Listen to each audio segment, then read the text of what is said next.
నమస్కారం SDV news కి స్వాగతం నేను శాంతి బులెటిన్ల ముందుగా హెడ్లైన్స్ ఆర్కే బీచ్ లో హై అలర్ట్ ఆందోళనలకు ఎటువంటి అనుమతులు లేవు నిబంధనలు అతిక్రమిస్తే పోలీస్ రక్షణ చర్యలు తప్పవన్న సిపి యోగానంద్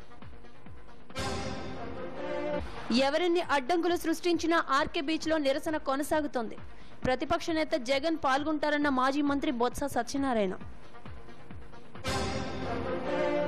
రిపబ్లిక్ డే రోజున నిరసనలు తెలపడం సరైంది కాదు రెడ్ అలర్ట్ ఉన్నందున యువత అప్రమత్తంగా ఉండాలన్న టీడీపీ ఎమ్మెల్యేలు జీవీఎంసీ గాంధీ విగ్రహం వేదికగా ప్రత్యేక హోదా కోసం గళం విప్పిన ప్రజా సంఘాలు సిపిఐ కాగడాల ప్రదర్శన కళాకారుల ఆటపాటలు జీవీఎంసీ వార్షిక బడ్జెట్ 3,223 కోట్లకు ప్రత్యేక అధికారి కలెక్టర్ ప్రవీణ్ కుమార్ ఆమోదం ప్రాజెక్టులు విద్యకు ప్రాధాన్యం పెంచామన్న జీవీఎంసీ కమిషనర్ హరినారాయణ్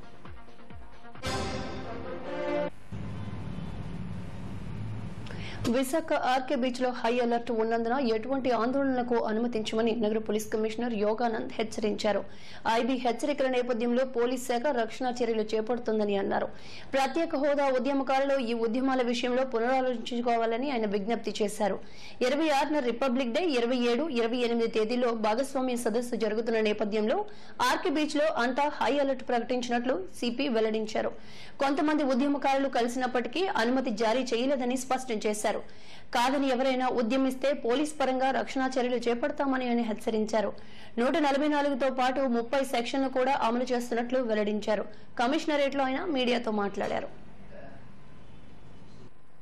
జనసామాన్యానికి విశాఖ నగర వాసులకి తర్వాత స్టూడెంట్లకి యువతకి రాజకీయ నాయకులకి అందరికి కూడా నేను విజ్ఞప్తి చేస్తాను ప్రీఫిక్స్డ్ ప్రోగ్రామ్ ఉండండి మనకి January 26 అనేది గణతంత్ర దినోత్సవం అనేది ఎవ్రీ ఇయర్ అదే రోజు వస్తుంది ఆ రోజు మనకి ఆల్రెడీ దేశ నిఘా వ్యవస్థల నుంచి కూడా హై అలర్ట్ అనేది వచ్చింది నిన్న టీవీ స్క్రోలింగ్స్ లో కూడా వచ్చింది చూసుంటారు కొన్ని పేలుడు పదార్థాలు కేరళ దాకా వచ్చినాయి అటు వచ్చినాయి ఇవని చెప్పని వివిధ రూపాల్లో కూడా మనకి వారి యొక్క ప్రభావం మన మీద పడే అవకాశం ఉందని చెప్పి తర్వాత పర్టికులర్ గా విశాఖ నగరానికి వచ్చేసరికి మనకి ఇక్కడికి దేశానికి అత్యంత కీలకమైన ఇవి ఉన్నాయి ఈస్టర్న్ నావల్ కమాండ్ ఉంది ఇండస్ట్రీస్ ఉన్నాయి ఇటువంటి పరిస్థితుల్లో ఆ రోజు ఈ ప్రోగ్రాం పెట్టడం అనేది అంత వారి విజ్ఞతకే నేను వదిలేస్తాను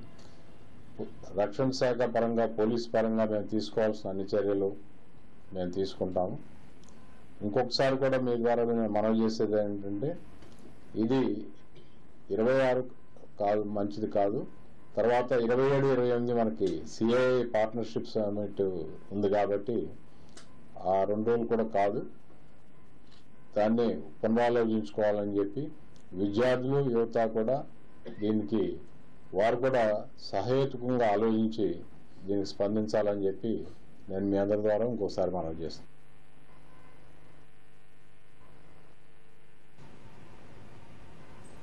ఎన్ని ఇబ్బందులు ఎదురైనా ఆర్కే బీచ్ లో కొవ్వొత్తుల ర్యాలీ నిర్వహించి తీరుతామని మాజీ మంత్రి వైఎస్ఆర్సీపీ సీనియర్ నేత బొత్స సత్యనారాయణ స్పష్టం చేశారు పార్టీ కార్యాలయంలో ఆయన మీడియాతో మాట్లాడారు 26వ తేదీ సాయంత్రం 4 గంటలకు తమ పార్టీ అధినేత జగన్ విశాఖ విమానాశ్రయానికి చేరుకుంటారని తెలిపారు సాయంత్రం 6 గంటల ప్రాంతంలో ఆర్కే బీచ్ లో కొవ్వొత్తుల ర్యాలీ హాజరవుతారని వెల్లడించారు ప్రభుత్వం ఎన్ని ఆంక్షలు పెట్టినా శాంతియుతంగా తమ ఆందోళన కొనసాగుతోందని స్పష్టం చేశారు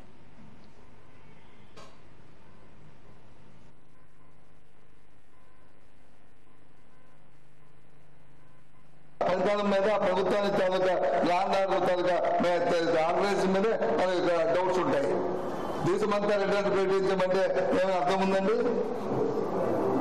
ఇది అందరూ మాది ఏమైనా నేను దర్శనం తెలియజేస్తూ లేదా బ్యాక్ బ్యాగ్స్ పెట్టుకుంటూ లేదా కర్రలు కొత్తలు పట్టుకుంటూ లేకపోతే ఏమైనా చేస్తూ వాటిని పట్టుకుంటూ చేసిన ర్యాలీ అయితే అనడానికి శాంతియుతంగా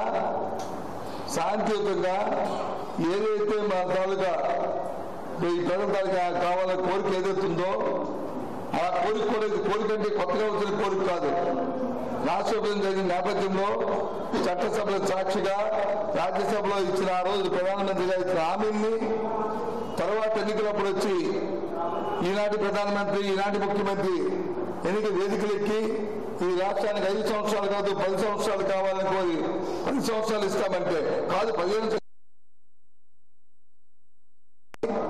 ఈ రాష్ట్ర అభివృద్ధి చెందడానికి ప్రత్యేక హోదా తప్పితే ఇంకోటి ఛాలెంజింగ్ కాదని చెప్పి నమ్మి ఈ రాష్ట్రంలో 6 కోట్ల మంది ప్రజలు కోరుతున్నారు. దానికి మరి ఏంటంటే చెప్పండి. నిన్న మన వరకు మరి తమిళనాడు ఏం జరుగుతుంది, మిగతా రాష్ట్రాలు ఏం జరుగుతుంది, అవన్నింటినీ కూడా అడ్డు.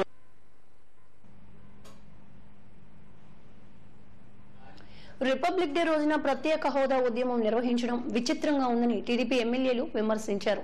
సర్క్యూట్ హౌస్ లో ఎమ్మెల్యేలు పంచకర్ల రమేష్, అనిత, కేఎస్ఎస్ రాజులు మీడియాతో మాట్లాడారు.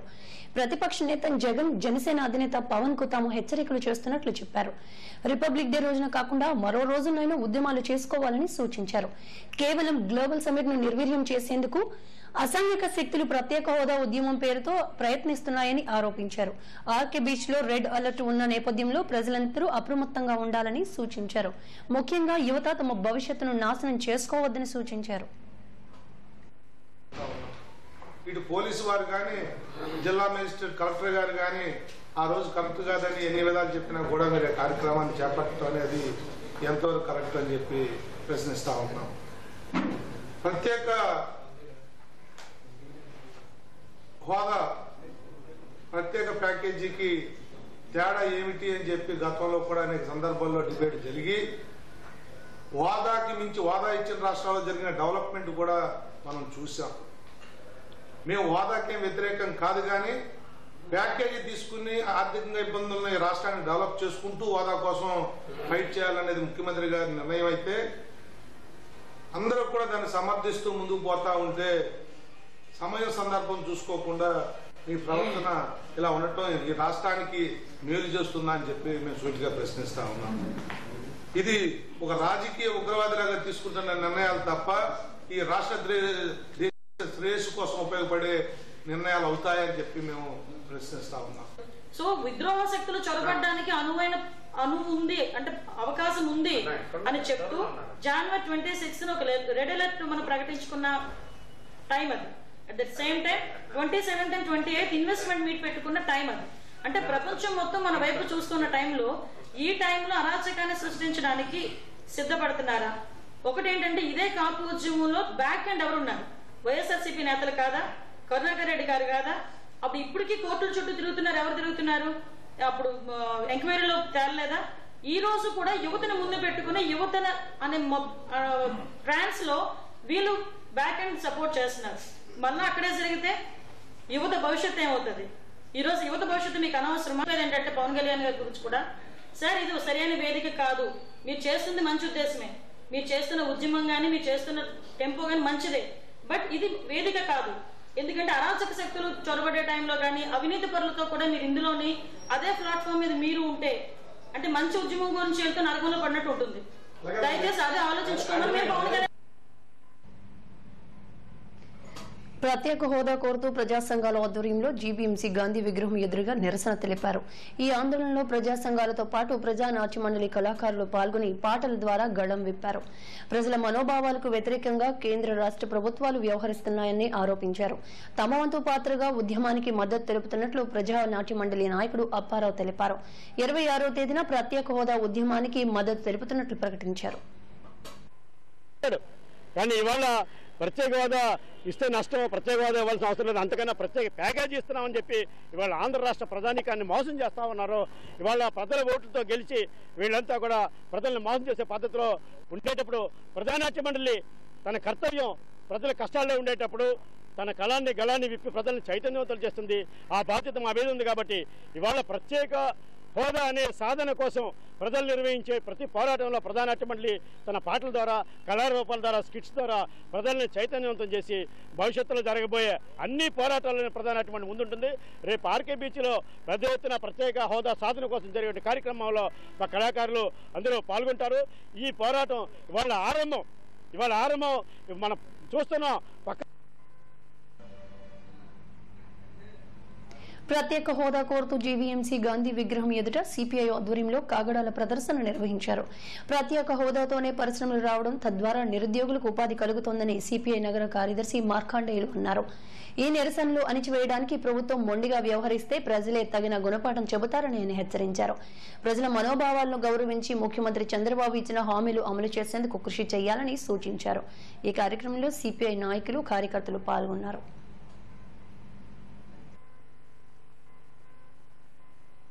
ప్రయోజనాలకి ఏమాత్రం ఆంధ్రప్రదేశ్ ప్రజలకి, ముఖ్యంగా 13 జిల్లాలకి మేలు జరిగిందని ఈ 13 జిల్లాల ప్రజలు ఆశించారు. దురదృష్టవశాత్తు ఈవేళ కేంద్ర ప్రభుత్వం అవలంబిస్తున్న వైఖరి వల్ల, రాష్ట్ర ప్రభుత్వం అవలంబిస్తున్న వైఖరి వల్ల ఈ 13 జిల్లాలకి తీవ్రమైన నష్టం జరిగింది. రాజధాని నిర్మాణానికి కొన్ని వేల కోట్లు, లక్షల కోట్లు ఖర్చు అవుతాం. దీనికి సంబంధించి తెలంగాణ, హైదరాబాద్ వెళ్ళిన తర్వాత రాజధాని నిర్మాణం, అట్లాగే ప్రత్యేక హోదా ద్వారా ఈ రాష్ట్రంలో ఉన్న ప్రతి ఒక్కరికి ఉద్యోగం వచ్చే అవకాశాలు ఉన్నాయి. అట్లాగే ఇండస్ట్రియల్గా డెవలప్ అయ్యే అవకాశాలు ఉన్నాయి. ఇటువంటి ప్రతి ఒక్కరికి ఉపయోగపడే ప్రత్యేక హోదా మీద రాష్ట్ర అట్లాగే కేంద్ర ప్రభుత్వానికి సరైన వైఖరి లేకపోవడం, దానిని అవలంబించడం అనేది ఈ రాష్ట్ర ప్రజలకు తీరని అన్యాయం జరుగుతుంది. రాష్ట్ర అధ్యక్షులు గ్రేటర్ విశాఖ మున్సిపల్ కార్పొరేషన్ వార్షిక బడ్జెట్ 3,223 కోట్లకు ప్రత్యేక అధికారి జిల్లా కలెక్టర్ ప్రవీణ్ కుమార్ ఆమోదం లభించింది. 2017-2018 వార్షిక బడ్జెట్ వివరాలను జీవీఎంసీ కమిషనర్ హరినారాయణ్ మీడియాకు వెల్లడించారు. ఈ ఏడాది ఓపెనింగ్ బ్యాలెన్స్ 292 కోట్లు కాగా సంవత్సరానికి 79 కోట్లు మిగులుగా ఉందని అన్నారు. జీవీఎంసీకి ప్రాపర్టీ ట్యాక్స్ 350 కోట్లు, రెవెన్యూ 242 కోట్లు, ఇతరితర 1177 కోట్లు నికర ఆదాయం కాగా 1753 కోట్లకు ఈ ఆదాయం పెరగవచ్చునని అంచనాగా తెలిపారు. 3,223 కోట్ల బడ్జెట్లో 3,143 కోట్లు ఖర్చవుతుందని, మిగులు 79 కోట్లు ఉంటుందని కమిషనర్ అంచనాగా చెప్పారు. గతంలో ఎన్నడూ లేని విధంగా మున్సిపల్ పాఠశాలలో మౌలిక సదుపాయాల కల్పనకు 30 కోట్లు కేటాయించినట్లు ఆయన వెల్లడించారు. గ్రాంట్ల రూపేణా ప్రాజెక్టులకు 963 కోట్లు వస్తుందని అన్నారు. అమృత పథకం కింద అందరికీ విద్యుత్ కనెక్షన్లు అందించేందుకు 150 కోట్లు కేటాయించినట్లు చెప్పారు. విశాఖ చెన్నై ఇండస్ట్రియల్ కారిడార్ ను ఓ మేజర్ ప్రాజెక్టుగా తీసుకున్నామని, దీనికి నాబార్డు రుణం మంజూరు చేసిందని చెప్పారు. కార్పొరేషన్ మీద ఏమాత్రం ఆర్థిక భారం లేకుండా అప్పును తగ్గించుకునేందుకు బడ్జెట్ ను రూపొందించినట్లు ఆయన వెల్లడించారు. సో ఎక్స్పెక్టెడ్ ఇన్కమ్ వచ్చేసి జీవీఎంసీ ఎక్స్పెక్టెడ్ ఇన్కమ్ వచ్చేసి 3,223 కోట్లు అనేది తెలియజేసుకుంటున్నాను. అదేవిధంగా ఎక్స్పెక్టెడ్ రెవెన్యూ ఎక్స్పెండిచర్ 1,013 కోట్లు, ఎక్స్పెక్టెడ్ క్యాపిటల్ ఎక్స్పెండిచర్ వచ్చేసి 2,130 కోట్లు. 2,000 మొత్తం ఎక్స్పెండిచర్ అంతా కలిపి కూడా 3,143 కోట్లు ఎక్స్పెండిచర్ చేయడానికి కూడా ప్రణాళిక చేసుకోవడం జరిగింది. బడ్జెట్ నిన్న ఆమోదించడం జరిగింది. దీని ఒక క్లోజింగ్ బ్యాలెన్స్ అనేది పోయిన సంవత్సరం లాగానే ఈ సంవత్సరం కూడా సర్ప్లస్ గా 79 క్రోర్స్ 79.59 క్రోర్స్ అనేది సర్ప్లస్ గా. సో మనకు own revenue sources, major own revenue sources ఏమని చూస్తే బడ్జెట్ లో చూపించింది property tax 350 crores, assign revenue అనేది స్టాంప్ డ్యూటీ సర్చార్జ్, తర్వాత ప్రొఫెషనల్ ట్యాక్స్, ఇట్లాంటి అసైన్ రెవెన్యూకు వచ్చేసి 242 క్రోర్స్ అనేది. అంతర్ జిల్లాల్లో నేరాలకు పాల్పడుతున్న ఒక మహిళను అరెస్ట్ చేసి ఆమె నుంచి 297 గ్రాముల బంగారు ఆభరణాలను స్వాధీనం చేసుకున్నారు. ఈ కేసుకు సంబంధించిన వివరాలను సిపి యోగానంద్ మీడియాకు వెల్లడించారు. బర్మా నుంచి వచ్చి కంచరపాలెంలో నివాసం ఉంటున్న ఎంగేటి గంగ అనే మహిళ 1992 నుంచి అనేక నేరాలకు పాల్పడుతోంది. విశాఖ నగరంలో 2014 నుంచి 5 చోరీలకు పాల్పడినట్లు సిపి తెలిపారు. ఈమెపై తూర్పుగోదావరి జిల్లా విశాఖలోని మొత్తం 41 కేసులు నమోదు కాగా 17 కేసుల్లో నాన్ బెయిలబుల్ వారెంట్లు ఉన్నాయని చెప్పారు. ఈమెపై కంచరపాలెం పోలీసులు డీ షీట్ కూడా ఓపెన్ చేశారని అన్నారు. విశాఖలో ఈమెను పోలీసులు బహిష్కరించడంతో కాకినాడ, రాజమండ్రిలో షెల్టర్ తీసుకుని నేరాలకు పాల్పడుతుందని అన్నారు. కారులో ముందు రోజు వచ్చి రెక్కీ నిర్వహించి చోరీలకు పాల్పడడం గంగకు వెన్నతో పెట్టిన విద్య. ఈ సమావేశంలో crime DCP Ravikumar Murthy, ADCP Varadarajulu, Kancharapalem crime CI Suryanarayana సిబ్బంది పాల్గొన్నారు.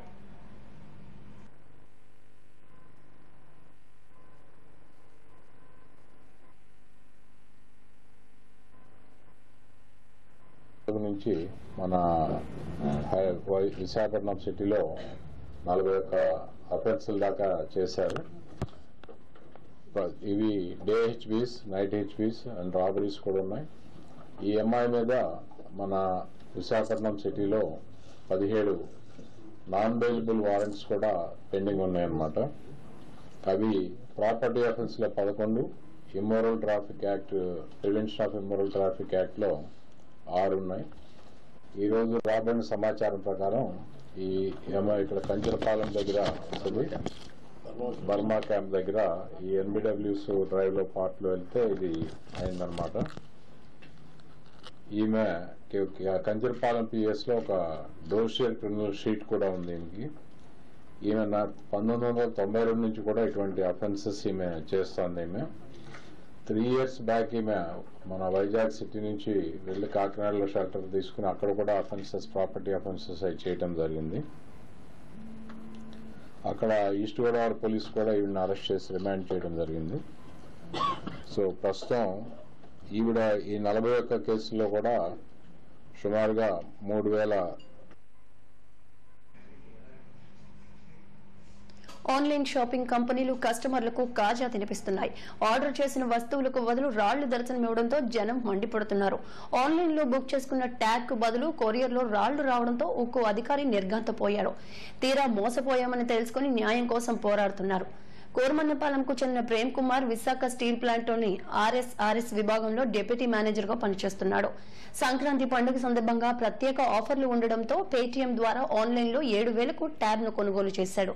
ఈ నెల 24న ఇంటికి కొరియర్ వచ్చింది. దాన్ని తెరిచి చూస్తే అందులో ఛార్జింగ్ వైర్, 2 రాళ్లు కనిపించడంతో అవాక్కయ్యాడు. వెంటనే తేరుకుని పేటీఎం యాజమాన్యానికి ఈమెయిల్ ద్వారా ఫిర్యాదు చేశాడు. ఇలాంటి మోసాలకు పాల్పడుతున్న ఆన్లైన్ కంపెనీలపై పోలీసులు చర్యలు తీసుకోవాలని కోరుతున్నాడు. తెలిసి దాని నుండి మేము ఒక ట్యాబ్, ఐబాల్ కంపెనీ వారి యొక్క ట్యాబ్ని బుక్ చేసి ఉన్నాము. అది 23వ తేదీన డెలివరీ అయింది. డెలివరీ తీసుకున్న తర్వాత దాంట్లో సిమెంట్ రాళ్లు మాత్రమే ఉన్నవి. ట్యాబ్ రాకుండా సిమెంట్ రాళ్లు పంపించి ఉన్నారు, 2 రాళ్లు దాని వెయిట్కి సమానంగా. మేము తర్వాత దీని నిమిత్తం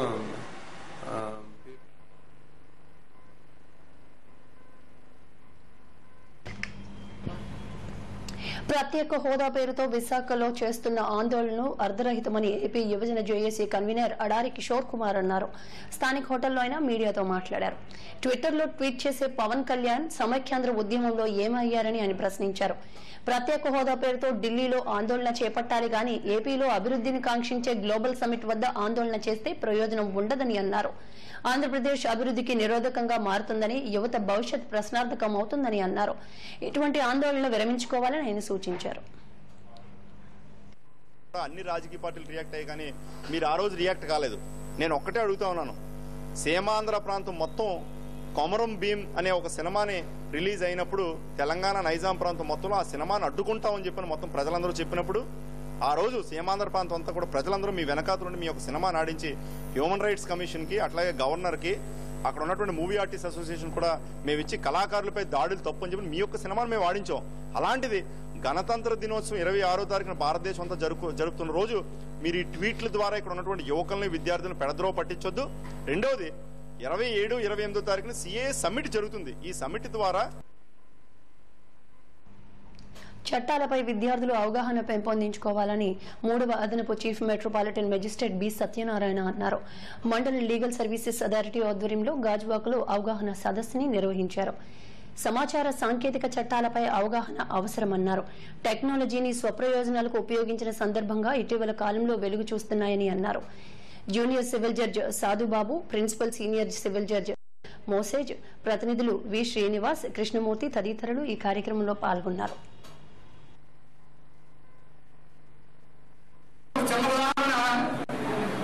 మనకి సత్యం కంప్యూటర్స్ తెలుసు కదా, మీకు అసలు తెలియదు. ఈ కంప్యూటర్ లేనటువంటి ఎంతో మందికి ట్రైనింగ్ ఇచ్చి ఇతర దేశాల్లో చాలా మంది మనవాళ్ళు పంపించి అక్కడ మిగిలిన కూడా కోట్ల రూపాయలు సంపాదించి మంచి ఉద్యోగాలు తెచ్చుకున్నారు. ఈ రోజున అమెరికా, మిగతా కంట్రీస్ లో మన వాళ్ళు రాణిస్తున్న కారణం ఏంటంటే ఆ సత్యం కంప్యూటర్ తయారైనటువంటి ప్రోడక్టే. సో అక్కడి నుంచి మన యొక్క ఈ కంప్యూటర్ నాలెడ్జ్ అందరూ కూడా పెరిగింది. అదే కంప్యూటర్ సైన్స్ సంబంధించినటువంటి సత్యం కంప్యూటర్స్ ఏమైంది? ఎవరికి ఏమైంది? ప్రజాస్వామ్యంలో ఓటు హక్కు వజ్రాయుధం లాంటిదని పెందుర్తి ఎంపీపీ రెడ్డి వరలక్ష్మి అన్నారు. జాతీయ ఓటరు దినోత్సవాన్ని పురస్కరించుకుని పెందుర్తి తహసీల్దార్ కార్యాలయం నుంచి కూడలి వరకు ఎలక్షన్ విభాగం ఆధ్వర్యంలో విద్యార్థులతో ర్యాలీ నిర్వహించారు. ఈ సందర్భంగా రెడ్డి వరలక్ష్మి మాట్లాడుతూ 18 ఏళ్లు నిండిన ప్రతి ఒక్కరూ ఓటరుగా నమోదు చేసుకోవాలని కోరారు. యువత ఓటును నిర్లక్ష్యం చేస్తే భవిష్యత్ ప్రశ్నార్థకంగా మారుతుందన్న ఆందోళనని వ్యక్తం చేశారు. ఈ కార్యక్రమంలో ఎలక్షన్ సెల్ డిటి రత్నకుమారి, పలు కళాశాలల విద్యార్థులు పాల్గొన్నారు.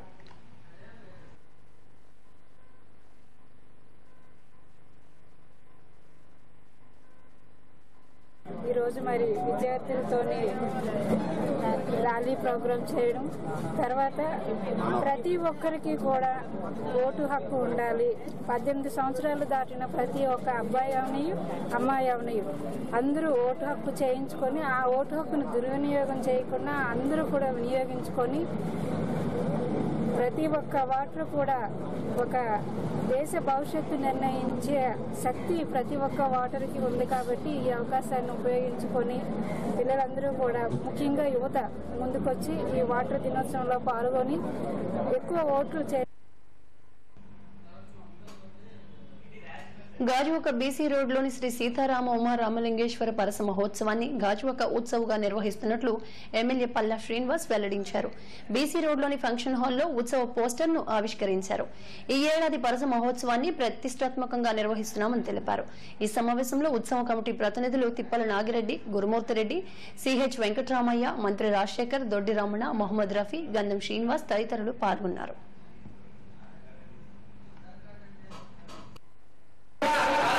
దీంట్లో చేసేటువంటి కార్యక్రమాలు ఘనంగా చేస్తే దీని కీర్తి అంతా కూడా అన్ని ప్రాంతాలు వెళ్తుంది. అన్ని ప్రాంతాలకి కీర్తి వెళ్తే తప్పనిసరిగా ఇక్కడ పెట్టుబడి రూపంలో చాలా మంది వచ్చి వ్యాపారాలు చేయడానికి ఆస్కారం ఉంటుంది. దాంతో యువతకంతా ఉపాధి కలిగించే ఆస్కారం ఉంటుంది.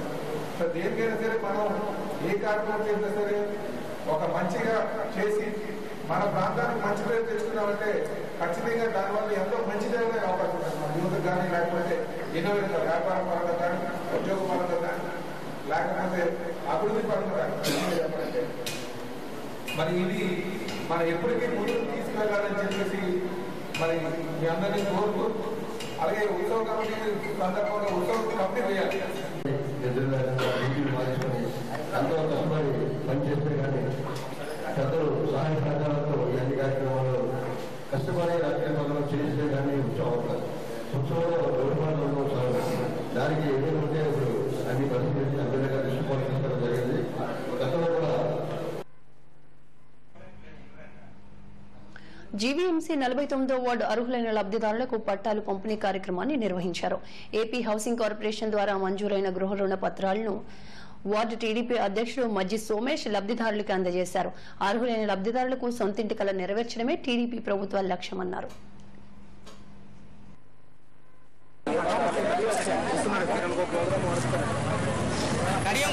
వెంకయ్యనాయుడు గారు ఎంతో పట్టణంలో అనేది అసలు ఒక పురిలు ఉండకూడదనేసి ఆయన ఉద్దేశంతో ఎంతో అభివృద్ధికి మనం గతంలో ఎన్నో గవర్నమెంట్లు చూసాం.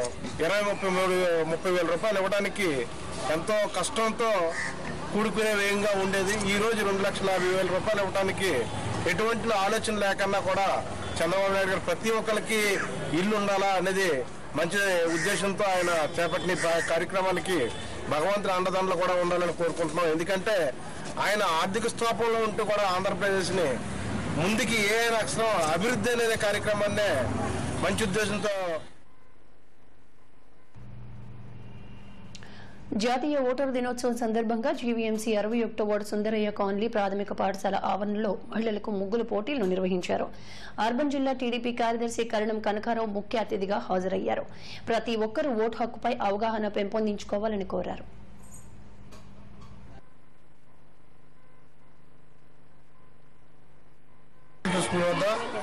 ఓటర్ దినోత్సవం మరి అలాగే మున్సిపాలిటీ సిబ్బంది కూడా ఇక టీచర్స్ అలాగే బిఆర్ఓస్ వచ్చి పాల్గొన్నారు. ప్రధానంగా ప్రతి ఒక్కరు కూడా ఓటు హక్కు వినియోగించుకోవాలని ఈ ఓటర్ దిన సందర్భంగా మరి బీఓలు కానీ అధికారులు కానీ ప్రజలకు తెలియజేయడం జరుగుతుంది. మరి అదేవిధంగా ఇది ఓటు హక్కు అనేది ప్రజాస్వామ్యం ముఖ్యంగా ఇంపార్టెంట్ కాబట్టి ప్రతి ఒక్కరు కూడా ఈ ఓటు హక్కు వినియోగించుకుంటారని చెప్పి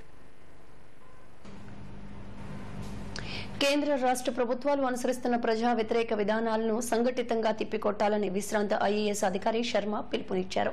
సిపిఐ ఆధ్వర్యంలో పౌర గ్రంథాలయంలో భారత రాజ్యాంగం లౌకిక స్వభావం అనే అంశంపై జరిగిన సమావేశంలో ఆయన కీలక ఉపన్యాసం చేశారు. ప్రజల మనోభావాలకు అనుగుణంగా ప్రభుత్వాలు పనిచేయాల్సి ఉండగా దానికి విరుద్ధంగా పాలన సాగుతోందని విమర్శించారు. ఈ సదస్సులో మాజీ ఎమ్మెల్యే మానం ఆంజనేయులు, ఆచార్య కె వెంకటేశ్వర్లు, స్టాలిన్ తదితరులు పాల్గొన్నారు.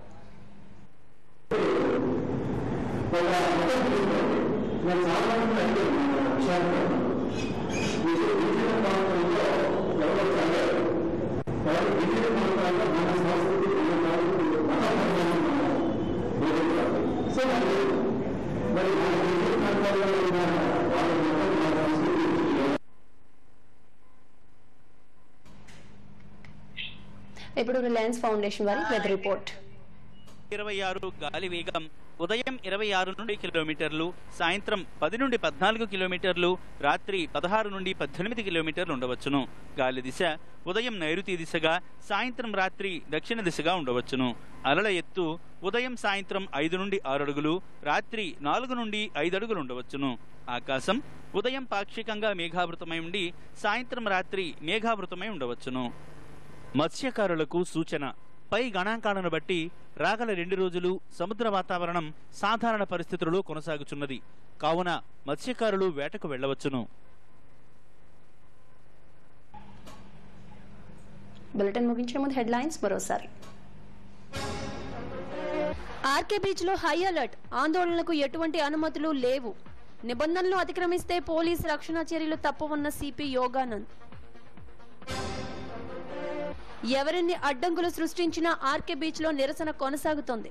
ప్రతిపక్ష నేత జగన్ పాల్గొంటారన్న మాజీ మంత్రి బొత్స సత్యనారాయణ. రిపబ్లిక్ డే రోజున నిరసనలు తెలపడం సరైంది కాదు.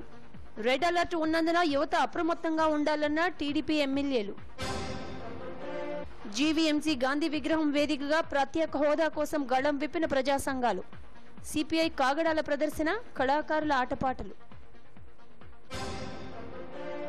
జీవీఎంసీ వార్షిక బడ్జెట్ 3,223 కోట్లకు ప్రత్యేక అధికారి కలెక్టర్ ప్రవీణ్ కుమార్ ఆమోదం. ప్రాజెక్టులు, విద్యకు ప్రాధాన్యం పెంచామన్న జీవీఎంసీ కమిషనర్ హరినారాయణ్.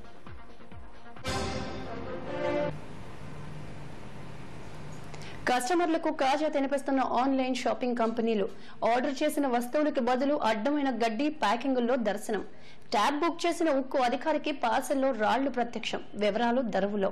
ఇవి ఇప్పటి వరకు బులెటిన్ అప్డేట్స్. మరిన్ని అప్డేట్స్ కోసం చూస్తూనే ఉండండి ఎస్టీవీ న్యూస్.